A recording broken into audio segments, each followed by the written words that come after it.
Assalamualaikum warahmatullahi wabarakatuh. Kembali lagi di channel Radio Horor. Untuk kisah kali ini ada sebuah cerita yang diambil dari akun Twitternya @freddyraskit. Dan untuk kisah yang akan saya bawakan kali ini yaitu sebuah kisah nyata yang berjudul Jerat.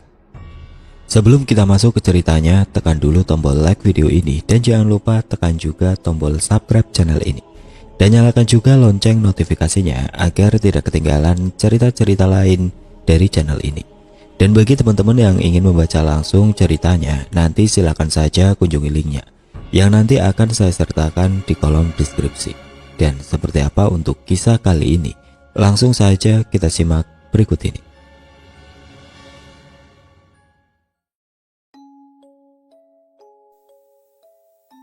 Dia adalah teman baik. Tapi apa yang telah dilakukannya membuatku harus melakukan ini. Sebuah cerita berdasarkan kisah nyata. 1975. Buah-buah durian berguguran sore itu. Angin kencang baru saja menerpa kebun durian milik Ma'rufin dan Wahid. Keduanya tertawa senang karena tidak perlu susah-susah menunggu buah durian jatuh sendiri. Lumayan Hit, banyak yang jatuh.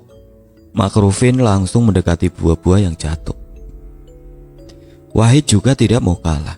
Diambilnya karung goni mencari-cari buah durian yang banyak menggelinding sampai ke arah sungai.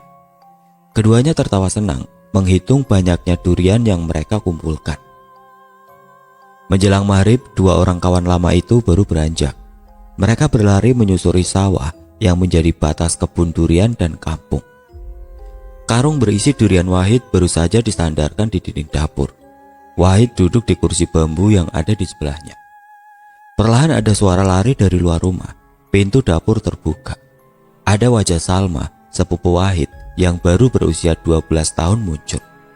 Mas Wahid, mas, ayo ke rumah, ibu sakit. Nafasnya terus naik turun sambil bicara. Wahid tidak menunggu, dia langsung berlari keluar dapur. Mengikuti Salma yang berlari lebih cepat darinya. Di rumah Salma, sudah ada beberapa orang berkumpul di ruang tengah. Sesosok wanita tampak tidur di tengah-tengah mereka.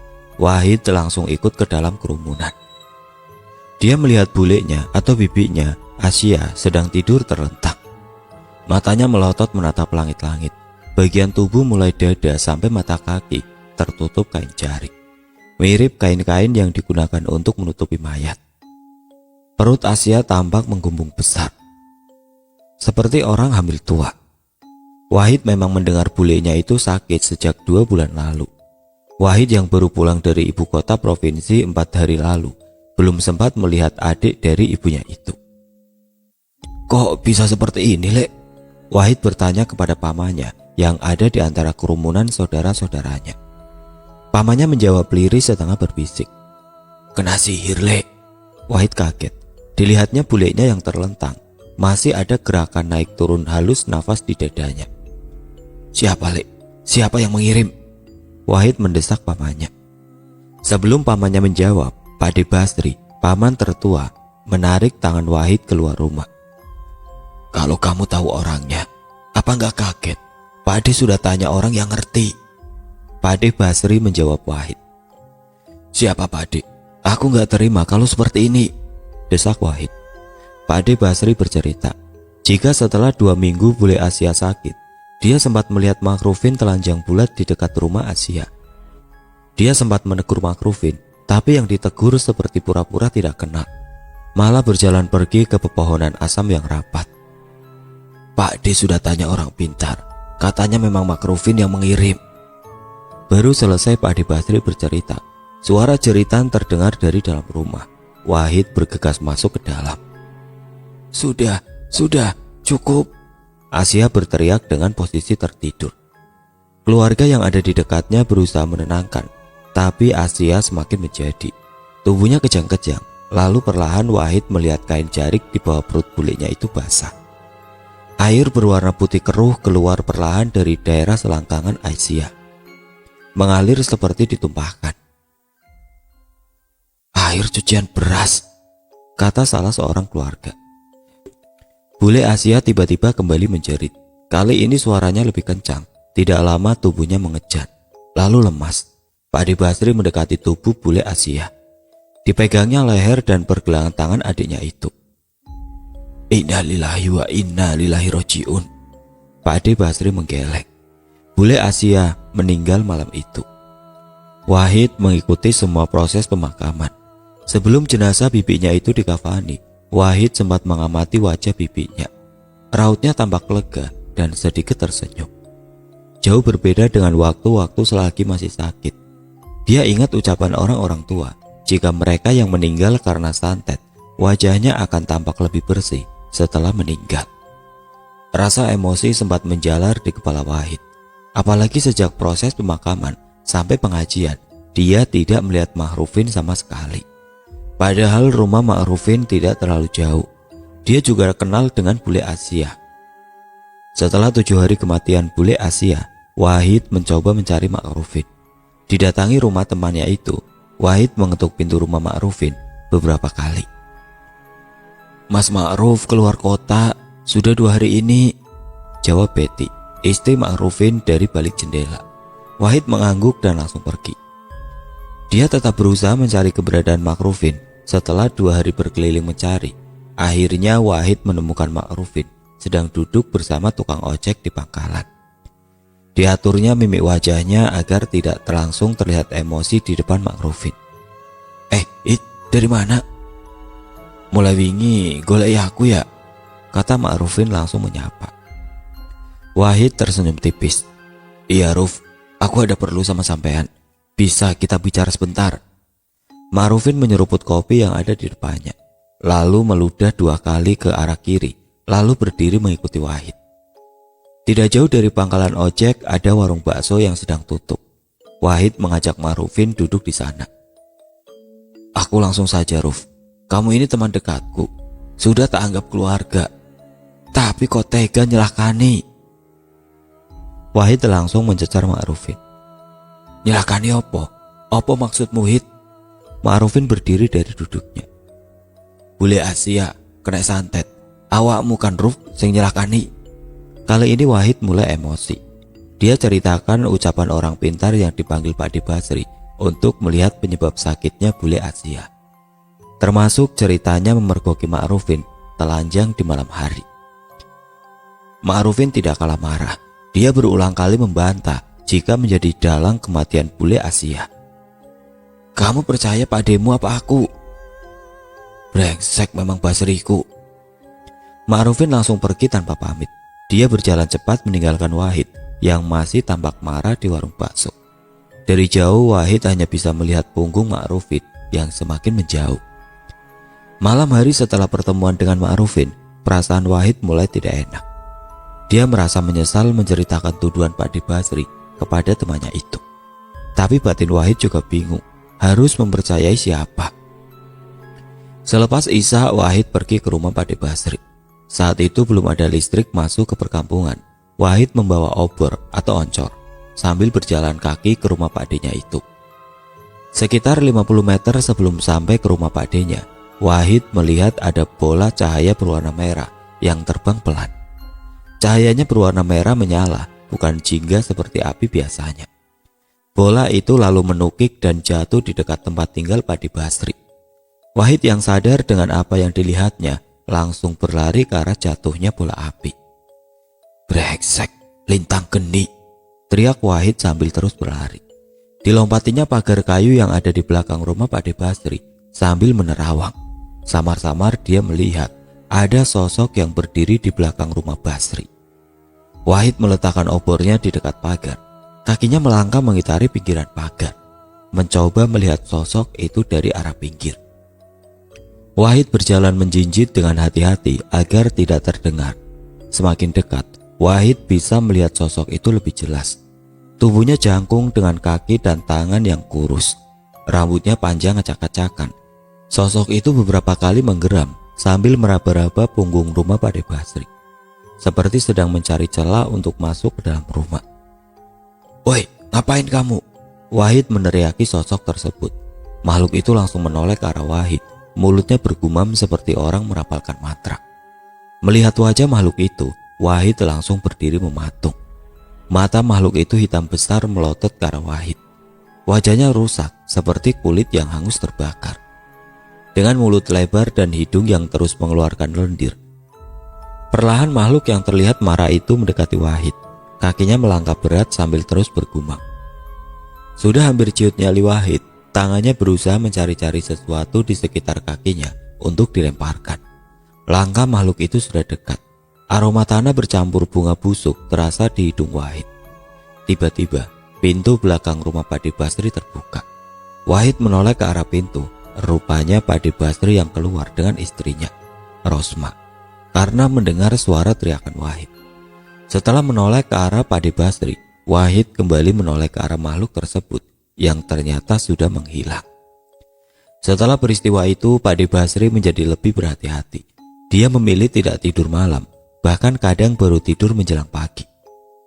Basri mengira ada yang ingin mencelakainya dengan mengirim ilmu sihir atau santet. "Sopo yo le, kira-kira sing kate nyelakani aku?" tanya Basri esoknya.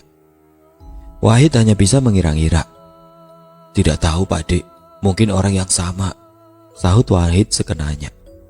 Basri hanya bisa menggeleng-geleng. "Seperti ini harus dilawan nak, kalau tidak bakal terus." Wahid mengangguk. Azan maghrib baru saja selesai berkumandang. Wahid menyelesaikan sholatnya cepat-cepat, lalu menyaut obor berlari ke arah masjid. Malam itu Wahid sudah janjian dengan dua orang temannya, Hasan dan Salam, untuk bertemu di gudang masjid. "Assalamualaikum Lam, San," ucap Wahid. Di dalam ruang gudang masjid sudah ada dua orang temannya. Mereka duduk di atas tumpukan kayu sisa pembangunan masjid. Ada gorengan singkong dan 3 gelas kopi yang sudah dihidangkan di atas papan yang dijadikan meja. "Waalaikumsalam, ada kabar apa Hid? Sampai kamu minta kita datang ke sini?" Hasan membuka pembicaraan. Wahid langsung mengambil cangkir kopi, lalu menyeruputnya. Dia kemudian menceritakan kejadian yang menimpa bule Asia, sampai kejadian yang nyaris menimpa Pakde Basri. Hasan dan Salam memandang Wahid dengan seksama. "Hid, aku sebenarnya sudah dengar tentang ilmu yang dipelajari Ma'rufin," kata Salam menyahut sambil merapatkan tubuhnya.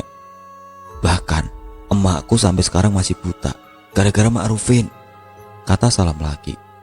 Salam lalu bercerita tentang kisah yang menimpa ibunya setahun silam. Siang itu, ibu Salam, Wati, sedang berjalan setelah pulang dari sawah. Dia berjalan agak cepat karena langit sudah mulai mendung.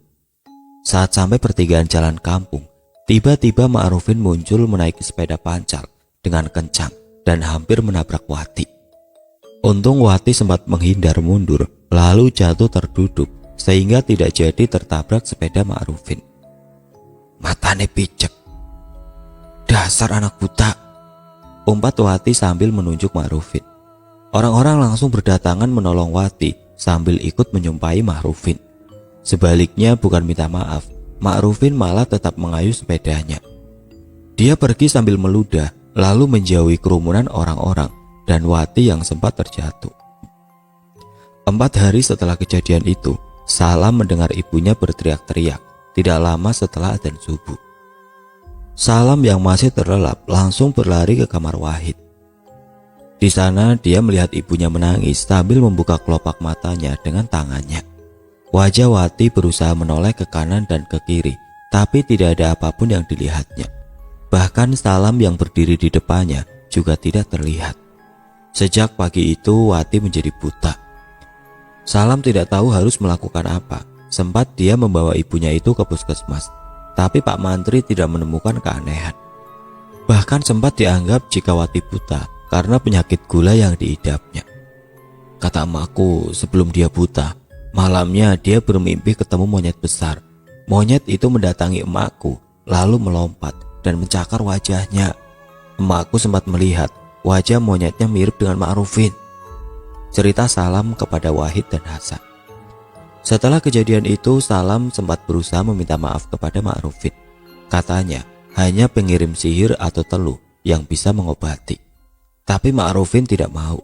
Dia menyangkal jika sudah melakukan kiriman sihir kepada Wati. Sempat mau tak ancam dia Hid, tapi dia sepertinya tahu setiap mau tak temui sekarang mesti tidak ada di rumah. Cerita Salam lagi.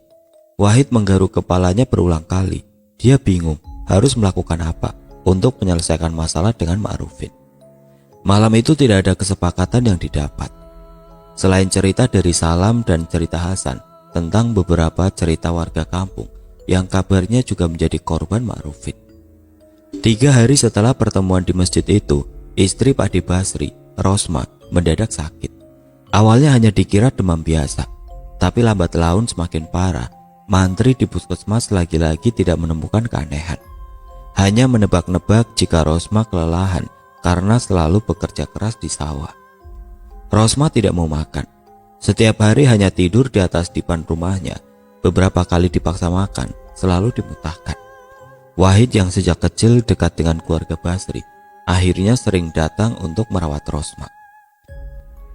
Malam ke-9 setelah Rosma mulai sakit, Wahid menginap di rumah Basri. Ada Seger, anak pertama Basri, dan Rosita, anak keduanya, yang ikut menjaga malam itu. Ketika semua terlelap tidur, Rosita terbangun. Ada yang menyentuh pundaknya berkali-kali. Rosita membuka matanya dan melihat Rosma duduk di pinggir dipan sambil menyenggol-nyenggolkan kakinya yang kurus ke pundak Rosita. "Emak lapar, Ros, belikan tempe," kata Rosma. Rosita mengusap wajahnya, mencoba menghilangkan kantuk. "Emak lapar, Ros, belikan tempe," kata Rosma lagi. Rosita langsung melek, digoyangkan pundak kakaknya yang tidur di sebelahnya. Mas, ibu minta makan." Seger yang diguncang-guncang Rosita tidak kunjung bangun. Mas. Rosita kembali menarik badan kakaknya, tapi sama sekali tidak ada respon. "Emak lapar, Ros." Mulut Rosma kembali mengucap lemah. Rosita tidak berpikir 2 kali. Dia langsung berdiri lalu mengambil obor di dapur. Dicarinya bahan makanan di besek dekat rak piring. Ternyata tidak ada tempe di sana. Rosita mengacak-acak tempat lainnya dan semuanya kosong. Jam saat itu sudah menunjukkan pukul 11 malam. Mau tidak mau akhirnya Rosita keluar rumah. Rosita beranjak mengambil uang di bawah bantal. Ada salah satu tetangga yang membuat tempe. Rosita akan pergi ke tempat tetangganya itu. Biasanya mereka mulai produksi pada malam hari, karena harus berjualan ke pasar sejak dini hari. Ketika baru berjalan keluar rumah, tidak sengaja Rosita melihat ada orang yang tengah merokok di pos ronda. Rosita lalu mendekati orang tersebut, bermaksud meminta antar ke tempat penjual tempe. Saat langkahnya sudah dekat, dia pun melihat ternyata yang duduk di pos ronda adalah Ma'rufin. Dia bertelanjang dada sembari menggunakan sarung. Ketika tahu Rosita datang, Ma'rufin seperti terkejut. Dia langsung berdiri dan berjalan cepat meninggalkan Rosita. Singkat cerita, Rosita kembali membawa tempe yang dibelinya dari tetangganya. Saat sampai rumah, Rosita melihat ruang tengah tiba-tiba ramai. Wahid dan Seger semuanya bangun. Mereka berdiri sambil berdiri melihat ke arah dipan. Rosita melihat Basri sedang berdiri menggendong Rosma sambil menimang-nimang seperti bayi. Rosma terlihat senang sambil tertawa-tawa. Basri tidak kalah senang. Wajahnya terlihat sumringah melihat istrinya sehat. Malam itu setelah puas digendong Basri, Rosma minta digorengkan tempe. Rosita ikut senang melihat ibunya akhirnya mau makan. Disuapinya ibunya berulang kali, sampai semua tempe yang digorengnya habis. Rosma terus mengoceh semalaman. Dia tampak senang sekali, dipeluknya semua orang yang ada di rumah itu. "Aku mau sembuh, Mas, jangan bingung lagi," kata Rosma kepada Basri sebelum akhirnya terlelap. Malam itu seisi rumah merasa tenang. Setelah menunggu beberapa hari, akhirnya Rosma sembuh. Esok harinya Rosita bangun lebih cepat. Dia ingin memasakkan ibunya lagi seperti tadi malam. Baru beranjak dari tempat tidurnya, Rosita melihat ibunya tertidur dalam kondisi miring. Rosita langsung menuju dapur menyalakan kompor kayu. Dicarinya sisa tempe mentah yang disimpannya. Dengan cekatan kayu bakar diaturnya agar wajan di atasnya cepat panas. Baru saja 3 iris tempe dicemplungkan ke wajan, Rosita mendengar suara keras Basri yang melengking. Dilemparnya tempe yang masih di tangannya, lalu berlari ke ruang tengah tempat Rosma tertidur. Wahid tampak berdiri menepuk pundak Seger dan Basri, yang memeluk tubuh Rosma yang kurus dengan mulut menganga. Tempe goreng yang disuapkan Rosita semalam ternyata adalah makanan terakhir Rosma. Pagi itu, Rosma meninggal dunia. Rosita langsung tidak sadarkan diri tidak lama setelah mendengar tangisan kakaknya. Hari ke-7 kematian Rosma, Wahid dan keluarga Basri berkumpul. Rosita yang sempat tertekan karena kematian ibunya sudah mulai tenang. Di tengah obrolan, Rosita menceritakan peristiwa yang dilihatnya sebelum kematian ibunya. Tentang sosok Ma'rufin yang duduk malam hari di pos ronda yang tidak jauh dari rumahnya. Basri yang awalnya tenang langsung kaget mendengar cerita Rosita. "Walah, anak itu lagi. Dibunuh saja sudah," umpat Basri sambil berdiri. Wahid yang duduk di sebelahnya mencoba menenangkan Basri. "Sebentar Pak Dik, jangan gegabah. Nanti salah-salah malah ada korban lagi." Muka Basri sudah merah menahan emosi. Tangannya berulang kali mengacak rambutnya karena menahan kesal. "Gini saja Pak Dik, kita coba tanya orang pintar sekali lagi. Kalau memang Ma'rufin pelakunya, biar saya yang jalan sendiri," kata Wahid menenangkan Basri. Malam itu juga Basri pergi ke rumah Pak Lanjar, salah satu orang pintar di desa sebelah. Wahid meminjam motor milik kepala desa mengantarkan Basri ke tempat orang yang dianggap tahu banyak hal tentang dunia gaib. Jalanan desa yang belum diaspal saat itu tidak menyurutkan niat Basri dan Wahid mencari jawaban peristiwa buruk yang menimpa keluarga mereka. Selama perjalanan, motor yang dikendarai Wahid sempat 2 kali mogok. Padahal selama ini motor itu jarang sekali rusak. Wahid sempat menuntun motor itu ketika melewati tanjakan yang cukup panjang. "Kok mogok terus ya Hid? Tidak biasanya seperti ini," kata Basri sambil mendorong motor. "Tidak tahu Pak Dik, sudah diperiksa mesinnya juga tidak ada masalah," sahut Wahid. Motor akhirnya bisa menyala tepat saat setelah lepas dari tanjakan. Keduanya langsung melanjutkan perjalanan menuju ujung desa, tempat Pak Lanjar tinggal. Wahid menghentikan motornya tepat di depan pohon gayam. Tidak ada jalan yang bisa dilalui kendaraan menuju rumah Pak Lanjar. Setelah mengikat roda motor dengan rantai, Wahid dan Basri melewati tanah kebun kering. Selama berjalan, suara burung celempuk terdengar mengikuti langkah kedua orang itu. Rumah Pak Lanjar ada di tengah-tengah kebun. Rumah dengan dinding gabungan papan kayu dan anyaman bambu. Lampu minyak terlihat masih menyala di dalam rumah, tanda Pak Lanjar belum tidur. "Assalamualaikum Pak Lanjar, permisi." Basri mengetuk pintu papan kayu. Terdengar suara orang berdehem 2 kali dari dalam rumah. Tidak lama pintu kayu terbuka. Seorang pria kurus berusia sekitar 50 tahun menggunakan peci hitam membuka pintu. Tangannya melambai pelan menyuruh Wahid dan Basri masuk. Basri tidak banyak basa-basi. Dia langsung menceritakan semua peristiwa yang menimpa Rosma, termasuk anaknya yang sempat melihat Ma'rufin duduk malam-malam di dekat rumah. Pak Lanjar mendengarkan sambil membakar tembakau linting di tangannya. Setelah Basri bercerita, Pak Lanjar berdiri, lalu pergi ke belakang rumah. Wahid dan Basri saling lirik. 15 menit kemudian Pak Lanjar datang membawa 2 gelas air putih. Wahid melirik air yang dibawa Pak Lanjar.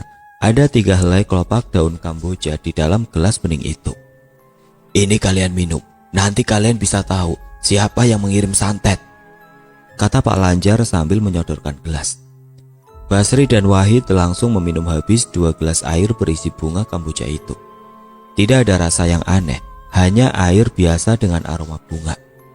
Mereka bertiga lalu berbincang ringan sampai tiba-tiba Wahid dan Basri merasakan kantuk yang luar biasa. Tanpa bisa ditahan, mata keduanya terasa berat. Basri dan Wahid tertidur di kursi tamu Pak Lanjar. Melihat tamu-tamunya terlelap, Pak Lanjar tersenyum, lalu kembali menyedot rokok linting di tangannya. Wahid mendengar suara salak anjing yang cukup kencang. Dia membuka matanya dan melihat dirinya sudah ada di rumah Basri. Di dalam rumah dia melihat Rosma duduk memeluk 2 kakinya. Rosma terlihat ketakutan karena suara anjing yang terus menggema di sekeliling rumah. Wahid mencoba mencari sumber suara gonggongan anjing. Dikelilinginya rumah Basri, tapi tidak ada anjing di sana.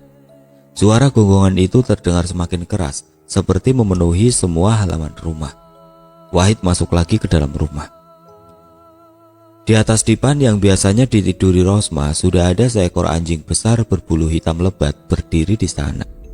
Wahid berjalan pelan sambil merogoh pipa besi dari bawah kursi tamu. Dia mendekati dipan. Anjing itu terlihat diam saja begitu Wahid mendekat.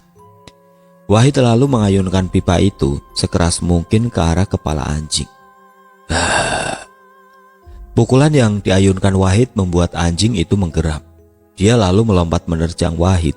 Anjing itu lalu berlari keluar rumah. Wahid berusaha mengejar. Dia berdiri lalu berlari sekuatnya. Anjing itu tidak berlari jauh. Dia berhenti tepat di dekat pos ronda. Wahid yang kelelahan ikut berhenti melihat anjing hitam itu diam. Perlahan anjing itu berdiri lalu merubah tubuhnya menjadi seorang laki-laki. Cahaya lampu minyak di pos ronda memang tidak terlalu terang, tapi Wahid bisa melihat wajah laki-laki itu menoleh ke arahnya, lalu tersenyum tipis sebelum kemudian berlari ke kegelapan. "Ma'rufin!" teriak Wahid sambil terduduk. Ternyata Wahid masih ada di kursi tamu rumah Pak Lanjar. Dengan tubuh yang basah dengan berkeringat, Wahid melihat Pak Lanjar dan Basri yang duduk sambil melihatnya. "Sudah terlihat, Nak?" Pak Lanjar menanyai Wahid. "Sampun, Pak. Ma'rufin," jawab Wahid mengatur nafas. Entah apa yang dimimpikan Basri, yang jelas Basri juga memberikan nama yang sama kepada Pak Lanjar. "Aku sudah tahu sebenarnya, tapi untuk menuduh orang tidak bisa sembarangan," kata Pak Lanjar menasihati. "Ayahnya Ma'rufin orang sakti, ilmunya turun ke Ma'rufin. Dulu bapaknya menguasai ilmu Pancasona, tapi tidak tahu apa itu diturunkan juga ke anaknya," lanjut Pak Lanjar. Setelah mendapat nasihat dari Pak Lanjar, Wahid dan Basri pamit pulang. Pikiran kedua orang itu terpecah. Sambil memacu kendaraan, Wahid mencari cara agar bisa menyelesaikan apa yang selama ini dilakukan Ma'rufin. "Hutang darah harus dibayar darah, Nak. Kedua bibimu belum waktunya mati." Basri memecah lamunan Wahid. Motor yang dikendarai Wahid mulai melewati turunan batas kampung. Baru 50 meter berjalan, tiba-tiba muncul sesuatu dari semak-semak dan langsung lewat di depan motor. Wahid yang tidak siap mengerem mendadak dan membanting setir. Kendaraannya terjungkal ke bawah karena posisi jalan masih menurun. Wahid sempat melirik sesuatu yang dikiranya hewan itu. Dalam posisi terlentang, Wahid melihat makhluk itu mirip babi hutan, tapi kakinya panjang seperti manusia. Wajahnya tidak tampak jelas dan langsung hilang ke sisi semak-semak lainnya. Wahid berdiri mencari Basri yang jatuh tidak jauh dari motor. Basri terlihat memegangi pergelangan tangannya. Remang-remang, Wahid meraba tangan padinya itu. Ternyata tulang pergelangan tangan Basri patah. Dengan susah payah Wahid mengangkat motor dan mengajak Basri naik lalu kembali ke kampung. "Jelas itu bukan hewan biasa, Le," kata Basri. Rencana Wahid untuk bisa memberi pelajaran Ma'rufin mulai dipikirkan dengan cara matang. Basri jelas tidak bisa dilibatkan karena kondisi tangannya. Sore harinya Wahid sempat bertemu Ma'rufin di warung nasi, tidak jauh dari kebun durian mereka. Anehnya, Wahid seperti kehilangan emosi. Dia justru bercanda dengan Ma'rufin. "Sudah banyak panenmu, Hid?" Ma'rufin membuka tas pinggangnya di depan Wahid. "Gak terlalu banyak, Ruf. Aku sibuk ngurusi padi Basri, jadi banyak durian yang jatuh gak kepanen," sahut Wahid. Ma'rufin hanya tersenyum lalu menunjukkan puluhan lembaran uang 10.000 dari tasnya. "Padahal harga durian lagi bagus, Hid." Wahid menoleh sebentar, lalu melanjutkan sendokan nasi ke mulutnya. Setelah pulang, Wahid baru teringat apa yang baru dilakukannya bersama Ma'rufin. Emosi yang dari tadi seolah tidur mendadak muncul lagi. Wahid akhirnya membulatkan niatnya. Selepas maghrib, Wahid kembali mengajak Salam dan Hasan bertemu di gudang masjid. Wahid tidak banyak basa-basi setelah bertemu dengan dua temannya itu. "San, Lam, keputusanku sudah bulat. Aku akan membunuh Ma'rufin. Sudah tidak bisa dibiarkan." Mendengar ucapan Wahid, Salam menarik nafas panjang. Dia mengisyaratkan setuju dengan Wahid. Sebaliknya, Hasan malah terlihat gelisah begitu mendengar rencana Wahid. Berkali-kali dia menggigit bibir. "Kamu gak berani ikut, San?" cecar Wahid. Hasan menggeleng. Dia menarik nafas berulang-ulang, lalu berdiri menutup pintu dan jendela gudang. Hasan mendekati Wahid. Dipegangnya pundak kawannya itu. "Ma'rufin bukan orang sembarangan.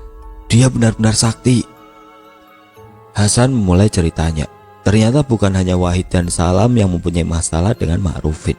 Hasan, tepatnya adik Hasan, Marwiyah, yang masih perawanlah, yang sempat berurusan dengan Ma'rufin. Kejadiannya bermula saat perayaan 17 Agustus di balai desa sekitar 2 tahun lalu. Pihak desa menggelar lomba menari duet. Ma'rufin ikut dalam lomba itu bersama beberapa pemuda dan pemudi lainnya. Mereka berkumpul di lapangan samping balai desa.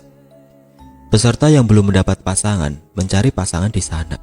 Jelang pukul 7 malam, semua orang sudah mendapatkan pasangan. Tinggal Ma'rufin dan Aziz yang belum mendapat pasangan penari perempuan. Marwiyah waktu itu kebetulan datang terlambat. Dia pun harus memilih antara Aziz dan Ma'rufin. Marwiyah selama ini mendengar banyak cerita tentang siapa Ma'rufin. Akhirnya Marwiyah memilih Aziz daripada Ma'rufin untuk tampil menari di balai desa. Pilihan itu rupanya menjadi petaka bagi Marwiyah. Malam setelah menari di balai desa, Marwiyah meminta antar teman-temannya untuk buang air ke sungai. Saat itu tidak banyak orang yang punya WC di rumahnya. Marwiyah diantar teman-temannya yang ikut lomba menari ke salah satu sungai kecil yang tidak jauh dari rumahnya. Saat itu bulan purnama bersinar terang. Teman-temannya menunggu di pinggiran sungai sambil bercengkrama. Sedang Marwiyah sendiri di tengah sungai yang agak dangkal. Usai menyelesaikan hajatnya, Marwiyah beranjak keluar dari sungai. Baru berjalan selangkah dia terkejut melihat seseorang yang ternyata berjongkok di belakangnya. "Yati," Marwiyah memanggil sosok itu. Cahaya bulan kebetulan tertutup bayangan pohon kapuk tepat di tempat orang itu berjongkok. Karena tidak menjawab, Marwiyah memanggilnya lagi. Sosok itu terlihat berjongkok dengan rambut panjang terurai menutupi sebagian wajahnya. Yang Marwiyah ingat hanya Yati yang memiliki rambut sepanjang itu. Penasaran, Marwiyah akhirnya mendekati orang itu. "Yat, kok diam? Sejak kapan kamu ikut sini?" Sosok itu menggeram ketika Marwiyah mendekatinya. Marwiyah, kok lama? Ayo balik." Tiba-tiba ada orang berteriak dari pinggiran sungai. Ternyata Yati berdiri di sana dengan beberapa temannya. Melihat Yati berdiri di sana, Marwiyah pun kaget. Spontan dia menoleh ke belakang. Di depannya sudah berdiri sosok tubuh kurus dengan tinggi 3 meter. Jari-jarinya yang kurus panjang berusaha memegang pundak Marwiyah. Seketika Marwiyah menjerit keras lalu pingsan di tengah sungai. Kejadian yang menimpa Marwiyah itu akhirnya membuat sakit-sakitan. Malam hari setelah kejadian itu, Marwiyah berulang kali menjerit ketakutan. Bapak Hasan saat itu sebenarnya merasakan ada sesuatu yang tidak beres dengan anak perempuannya. Marwiyah sempat dibawa ke orang pintar, tapi keadaannya tidak kunjung membaik. Sampai ada salah satu orang pintar yang sepertinya tahu cara menangani Marwiyah. Tapi dia meminta agar adik perempuan Hasan itu tidak kembali ke kampung untuk mengantisipasi hal yang tidak diinginkan. Karena jika orang yang mengirimnya santet tahu kondisi Marwiyah membaik, bisa jadi akan ada kiriman lagi yang lebih buruk. Sekarang, Marwiyah sering tirah berpindah-pindah dari rumah satu saudara ke saudara lainnya. Hasan awalnya bingung petaka apa yang menimpa adiknya. Namun suatu malam saat menemani adiknya menginap di rumah paman dari ibunya, ada sebuah kejadian yang membuat Hasan yakin jika Ma'rufinlah dalang kejadian buruk yang menimpa adiknya. Ketika sedang duduk bersama pamannya di depan rumah, Hasan mendengar suara dipan kayu di dalam rumah seperti diinjak-injak banyak orang. Hasan lalu masuk bersama pamannya. Bibi Hasan dan anaknya ternyata sudah berdiri mematung di depan kamar. Di dalam, Marwiyah tengah menari asik, seolah ada lawan menari. Badannya bergoyang ke kanan dan ke kiri, membuat suara dipan kayu bergesekan ramai. Hasan berusaha menarik Marwiyah dibantu pamannya, tapi Marwiyah malah menangis histeris. "Aku ingin menari dengan Mas Ma'ruf, jangan dipisah." Hasan hanya bisa meneteskan air matanya melihat adiknya yang terus menangis seperti orang terkena gangguan jiwa. Setelah adiknya tenang dan bisa tertidur, malam itu juga Hasan mencari Ma'rufin. Diasahnya parang dan linggis yang sudah disiapkan dari rumah. Hasan hafal jika Ma'rufin selalu menyambangi pohon duriannya di malam hari. Hasan mengendap-endap bersembunyi di lebatnya pepohonan pisang, tidak jauh dari kebun Ma'rufin. Emosi yang sudah memuncak membuat Hasan tidak berpikir panjang. Tidak lama Ma'rufin lewat di depannya dengan menggunakan obor. Hasan langsung keluar dari persembunyiannya. Didorongnya tubuh Ma'rufin sampai jatuh ke selokan kering. Begitu tubuh Ma'rufin jatuh, linggis di tangan kanan Hasan langsung dihujamkan ke bawah, mengenai kepala Ma'rufin. Tidak hanya sekali, tapi berulang kali. Tolong, ya Allah. Ma'rufin sempat melolong. Tapi Hasan terlanjur kalap. Kali ini parang di tangan kanannya yang disabetkan berulang kali ke arah kepala Ma'rufin. Hasan terus memukulkan dua senjata yang dibawanya sampai tidak terdengar suara sama sekali. Parang dan linggis sudah berlumuran darah. Diamatinya tubuh lemas Ma'rufin. Hasan yakin Ma'rufin sudah menjemput ajalnya. Dilompatinya selokan kering di depannya, lalu berlari menjauh pulang ke rumahnya menembus pekatnya malam. Dibasuhnya dua barang yang digunakannya membunuh Ma'rufin di pancoran air yang sepi. Hasan lalu pulang ke rumahnya dan tidur dengan perasaan takut bercampur lega. Esoknya, Hasan bersiap pergi ke sawah. Sebelum berangkat, dia mampir ke warung untuk membeli rokok kretek. Hasan masih membawa parang yang sempat digunakan menyerang Ma'rufin tadi malam. "San, sepertinya parangmu tumpul. Diasah lagi supaya tidak karatan." Hasan menoleh ke belakang mencari sumber suara yang mengajaknya bicara. Bulu kuduk Hasan langsung berdiri. Dia melihat Ma'rufin berdiri sambil menyampirkan sarung di lehernya. Ma'rufin lalu tersenyum dan pergi meninggalkan Hasan. Sebaliknya, sendi-sendi di kaki Hasan terasa ngilu. Keringat dingin mulai muncul di kepalanya. Dia yakin jika semalam Ma'rufin sudah dibunuhnya. "Aku sampai gemeter, Hit. Gak wani tenan aku karo Ma'rufin. Sakti anak itu." Hasan memelas menjelaskan kepada Wahid yang masih berambisi membunuh Ma'rufin. Wahid yang mendengar cerita Hasan kini ikut merasakan ketakutan sekaligus kemarahan tertahan di dadanya. Dok, Assalamualaikum." Sebuah suara ketukan muncul dari pintu gudang masjid. Wahid dan Hasan langsung terdiam mendengar suara itu. Salam yang duduk di dekat pintu langsung berdiri membuka engsel. "Oh, Seger. Masuk, tak kira siapa." Salam menyuruh Seger masuk, lalu melirik keluar pintu dan menutupnya lagi. Nafas Seger terdengar naik turun begitu masuk ke dalam gudang. Salam menyodorkan gelas berisi teh kepada Seger, yang langsung tandas diminum. "Hit, aku dapat pesan dari Bapak. Tadi Pak Lanjar ke rumah, memberikan ini. Katanya kalau kamu benar mau membunuh Ma'rufin, harus menggunakan ini." Seger menyerahkan sesuatu yang dibungkus kain bekas goni beras ke Wahid. Bungkus itu langsung dibuka Wahid. Isinya ternyata sebuah tali tampar berukuran besar dan cukup panjang. Wahid mengamati tali itu dengan seksama. Ada bekas daun-daun kelor yang menempel di serat-seratnya. Ada tulisan raja di beberapa sisi tali. Seger lalu mendekati Wahid, memberikan pesan. Malam kedua setelah pertemuan di gudang masjid, ada rapat pembagian bibit di balai desa. Semua warga hadir dalam rapat, termasuk Hasan, Salam, Wahid, Seger, dan Ma'rufin. Rapat berlangsung sampai sekitar jam 11 malam. Setelah rapat, semua warga yang datang satu persatu pulang. Wahid memilih pulang bersama Ma'rufin. Dia menumpang obor Ma'rufin karena tadi dia berangkat bersama Seger yang sudah pulang lebih awal. "Ruf, ayo lihat kebun durian. Siapa tahu ada yang jatuh lagi. Kan tadi sore ada angin kencang," kata Wahid setelah keluar dari balai desa. "Wah iya Hit, ayolah, tinggal 2 minggu terakhir ini panennya. Kamu sudah butuh uang ya?" sahut Ma'rufin sambil tertawa. Wahid mengangguk sambil tersenyum. Keduanya berjalan beriringan melewati jalanan sempit menuju kebun, sambil terus berbincang selama di perjalanan. Mereka lalu melompati selokan kering yang menjadi pembatas kebun dan area kampung. Baru 2 langkah Ma'rufin dan Wahid berjalan, tiba-tiba ada beberapa orang yang muncul menyergap Ma'rufin. Tubuhnya langsung dirobohkan ke tanah. Wahid langsung merebut obor dari tangan Ma'rufin. Orang-orang itu langsung mengikat kedua pergelangan kaki dan tangan Ma'rufin. "Ada apa ini? Ada apa?"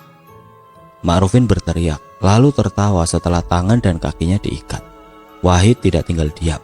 Diambilnya kantung kain yang dari awal disiapkan di balik sarungnya.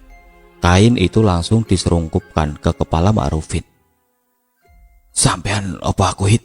Seger mendekati Wahid sambil mengulurkan sebuah pisau. Wahid berpikir sebentar, lalu mengambil pisau itu. Pisau yang dibawa Seger bukan pisau besi seperti biasanya, tapi pisau yang terbuat dari bambu dengan bagian pinggir yang tajam. Wahid langsung mendekati kepala Ma'rufin dan menggorok lehernya.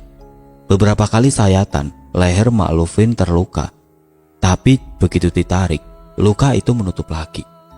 Ma'rufin tertawa kencang, membuat suasana malam di tengah kebun itu terasa mencekam. Wahid berulang kali mencoba, hasilnya tetap sama. "Ternyata masih dendam kalian semua." Suara Ma'rufin kembali terdengar dari balik kain di kepalanya. Tawa Ma'rufin membuat nyali Hasan dan Salam menciut. "Angkat badannya, jangan kena tanah." Seger berteriak pelan. Wahid dan Salam lalu menarik tali tampar yang mengikat tangan dan kaki Ma'rufin masing-masing ke pundak mereka. Kini posisi tubuh Ma'rufin terangkat dari tanah. Di balik kain, Ma'rufin masih tertawa-tawa kencang. Wahid kembali menggorokkan pisaunya. Kali ini pisau itu bisa mengiris leher Ma'rufin. Suara tawa Ma'rufin masih terdengar sayup-sayup, disertai suara ngorok pelan. Wahid menuntaskan urusannya dengan cepat. Pisau bambu itu akhirnya memutus kepala Ma'rufin. Begitu putus, Salam dan Hasan langsung berlari sambil menggotong tubuh Ma'rufin yang sudah tidak berkepala. Mereka berlari menyusuri dua sungai. Mereka menuju ke sebuah liang lahat yang sudah mereka siapkan di ujung kebun milik Salam sejak sehari sebelumnya. Sambil terus berlari, tidak kurang-kurang godaan mengganggu langkah keduanya. Langkah mereka yang seharusnya hanya terdengar 4 tapak kaki, terdengar ramai. Hasan menoleh ke belakang, ada 2 makhluk jangkung yang ikut berlari dengan posisi terbalik, seperti kepiting. Mereka berlari tepat di belakang Hasan. "Lam, belakangmu Lam!" Hasan bergidik. "Sudah, jangan dilihat, terus berlari," saut Salam. Liang lahat yang disiapkan Salam sudah tampak menganga di ujung kebun. Salam kembali menguatkan ikatan di kaki dan tangan tubuh Ma'rufin. Liang lahat yang disiapkan sudah ditutupi papan-papan kayu. Salam langsung melempar tubuh Ma'rufin lalu menutupnya dengan papan kayu. Di sisi lain kebun, Wahid yang berhasil memutus kepala Ma'rufin langsung membungkus kepala itu dengan kain. Dia lalu berlari ke arah berlawanan dengan arah tubuh Ma'rufin yang dibawa Salam dan Hasan. Seger lalu memanjat sebuah pohon sukun yang cukup tinggi. Sesampainya di atas, Seger mengulurkan tali tampar kepada Wahid yang ada di bawah pohon. Kepala Ma'rufin yang sudah terbungkus kain diikat dengan tali, kemudian dikerek Seger ke atas pohon. Seger mencari posisi ujung pohon yang tidak mungkin dijamah orang. Suara tawa Ma'rufin sempat menggema sebelum akhirnya hilang disertai angin kencang yang menggoyang pohon sukun. Setelah memastikan kepala itu ditali dengan benar, Seger lalu turun menemui Wahid di bawah pohon. Sambil membakar rokok, mereka menunggu Hasan dan Salam. Tidak lama kedua orang yang ditunggu datang. Mereka langsung mencopot baju mereka yang sempat berlumuran darah, lalu membakar pakaian mereka dan mengubur sisanya. Keempat orang itu saling menoleh, kemudian kembali ke rumah masing-masing. 4 hari setelah kejadian itu, Wahid sempat diinterogasi petugas kepolisian karena keluarga Ma'rufin melapor jika sempat melihat Wahid pulang bersama Ma'rufin sebelum hilang. Tapi semua orang kampung yang ketika itu ikut rapat di balai desa yang ikut menjadi saksi, semuanya kompak mengatakan jika Ma'rufin pulang sendiri setelah dari balai desa. Petugas pun menghentikan pencarian Ma'rufin. Setelah 7 hari, Seger dan Wahid diam-diam mengambil kepala Ma'rufin yang masih tergantung di atas pohon sukun. Tanpa membuka ikatan, mereka membawa kepala itu lalu menguburnya tidak jauh dari kebun durian Ma'rufin. Wahid sempat cukup lama merenung setelah peristiwa itu. Dia kerap mendatangi rumah tokoh-tokoh seperti kiai dan ustadz sambil menceritakan apa yang sudah dilakukan kepada Ma'rufin. Hampir semuanya mengatakan jika Wahid tetap berdosa besar karena menghilangkan nyawa manusia, apapun alasannya. Sampai suatu hari Wahid mendatangi salah satu kediaman ulama karismatik yang tinggal di salah satu pulau. Wahid diterima dengan baik saat berkunjung ke sana. Di sana ulama tersebut mendengarkan semua detail cerita Wahid. Selepasnya, ulama tersebut meminta agar Wahid bertaubat dari semua dosa-dosanya dan berharap Allah mengampuni semua dosanya. Setelah pertemuan itu, Wahid kembali ke kehidupan semula. Serangan santet kepada warga kampung juga mulai hilang, meski ternyata sudah ada satu orang yang menjadi murid Ma'rufin.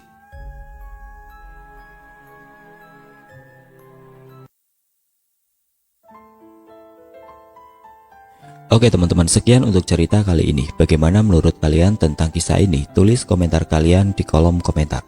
Dan bagi teman-teman yang baru bergabung, jangan lupa untuk like, komen, share, serta subscribe channel ini. Dan nantikan kisah-kisah horor berikutnya tetap di channel Radio Horor. Wassalamualaikum warahmatullahi wabarakatuh.